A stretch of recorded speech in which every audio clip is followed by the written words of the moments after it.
Olá pessoal, tudo bem? Aqui é o professor Jefferson no canal Heavy Matemática e hoje vou fazer a questão 51 da prova do vestibular da URGS 2023, prova de matemática. Vamos lá então. Na figura abaixo há dois hexágonos regulares de lado A com o vértice B em comum. Os pontos A e B são colineares. A distância entre os pontos A e C é, e ali estão as alternativas. Bom, pessoal, estou com um desenho aqui ampliado aqui, tá? Dos dois hexágonos regulares, tá? Que tem um ponto em comum que é o ponto B, tá? E os três pontos são colineares, ou seja, que determinou uma reta que passa pelos três pontos, tá? E o problema diz que o lado do hexágono é A. Então, vou colocar um Azinho aqui também, ó. Aqui é A, aqui é A. E o outro também, né?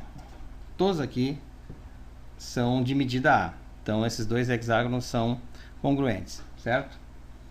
E o que acontece? A gente quer saber a distância AC.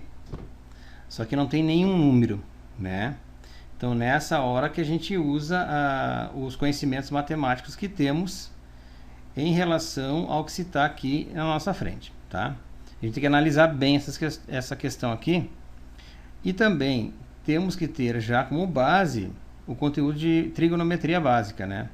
Saber seno, cosseno e tangente de ângulos acima de 90 graus, né? Neste caso desse problema aqui, tá? Então, vamos lá. Então, se eu quero saber essa medida, né?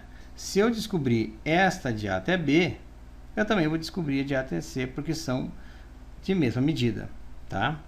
Então, no caso aqui, o número que vai aparecer aqui agora nesse problema é o ângulo do hexágono, que é 120 graus. E deixou claro que o hexágono é regular, portanto, eu sei que tem 120 aí. Então, esses conhecimentos de ângulos internos de um polígono regular também tem que saber. Existe uma fórmula para descobrir aí o ângulo interno, né, de um polígono regular, que é o caso do hexágono aqui, tá? Tem uma fórmula aí. Então, como eu disse, esses conhecimentos básicos de trigonometria, ângulos internos de um polígono regular, tem que estar firme para essa questão aqui, tá? Então, vamos lembrar um pouco aqui que formou um triângulo isósceles, né? Porque esses dois lados têm a mesma medida, portanto, esses dois ângulos também. Então, vamos lembrar um pouco um caso parecido com esse, né? Opa, fiz mal aqui, tá? Vou colocar um A grande aqui, um B e um C. Aqui eu vou colocar um A minúsculo, um B minúsculo e um C minúsculo. Tá? Então, no caso, se eu quero saber essa medida aqui, que é o lado oposto a A, eu vou usar a lei dos cossenos, né? E a lei dos cossenos diz que o lado oposto que eu estou querendo saber, né? Eu estou querendo saber esse lado aqui, ó. Vamos supor que eu quero saber esse lado aqui, tá? Então, ele que vem aqui vai partir desse ângulo aqui. Então, vai ser A ao quadrado, que é igual a B ao quadrado, mais C ao quadrado, menos 2BC, vezes o cosseno do ângulo A, que é o ângulo oposto ao lado que eu quero saber, tá? Essa é a lei dos cossenos. Então, eu vou usar a mesma coisa aqui, neste problema aqui do hexágono, tá? Ó, vamos colocar um x grande aqui, tá? Um x grande e aqui eu quero saber um x pequeno, certo? Eu vou usar a mesma fórmula da lei dos cossenos para esse caso, porque eu tenho um caso parecido com esse aqui, tá?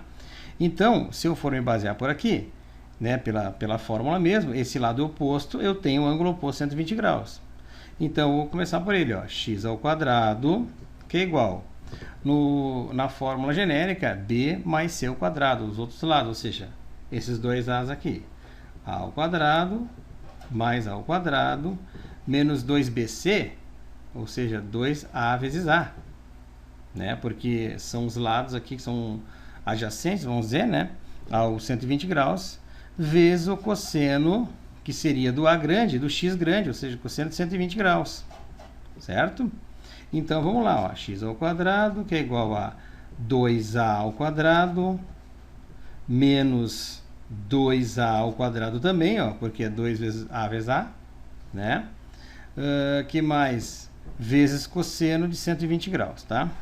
Cuidado aqui, não subtraia 2a de 2a ao quadrado, 2a ao quadrado, 2a ao quadrado, porque tem um produto aqui ainda, tá? Então, você vai continuar o cálculo aqui, né, ó, x ao quadrado, que é igual a 2a ao quadrado, menos 2a ao quadrado, e o cosseno de 120, você tem que buscar esse conhecimento básico de cosseno, seno e tangente de ângulos acima de 90 graus. Então, por redução ao primeiro quadrante, o cosseno de 120 graus é a mesma coisa que menos 1/2, porque equivale ao cosseno de 60 graus, que é 1/2. Mas como está no segundo quadrante, o cosseno no segundo quadrante ele é negativo, então por isso que é menos 1/2, tá? Então ficou x ao quadrado, que é igual a 2a ao quadrado. Esse 2 aqui simplifica com este, não é? E aí fica o quê? Menos vezes menos dá mais, a ao quadrado vezes 1, a ao quadrado, tá? E agora, ó, estamos chegando lá, ó, x ao quadrado, que é igual a 3a ao quadrado. Então, para eu saber essa medida x, o que acontece é aquilo que você sabe fazer, ó. X, que é igual a mais ou menos raiz quadrada de 3 ao quadrado, e como a medida é negativa, não existe, medida negativa não existe, então é só 3 raiz quadrada de 3 ao quadrado. Mas quem sai para fora da raiz é o a ao quadrado em função do índice C2, aqui o expoente C2. Então vai ficar o quê? X igual a raiz de 3. Tá? Mas esse valor aqui que acabamos de descobrir é apenas uma medida, no caso de A até B. Mas de B até C é a mesma medida que está aqui. Então, a distância de A a C, vamos colocar aqui, ó, o segmento AC é igual o dobro de A raiz de 3. Tá? Ou seja, no caso aqui, a alternativa que aparece para nós é a letra D, né, que parece diferente, parece 2 raiz de 3 e o A um pouquinho mais para frente, né, que é a mesma coisa. Resposta final, letra D, 2 raiz de 3A. Eu espero ter ajudado com o vídeo. Bons estudos a todos e até a próxima.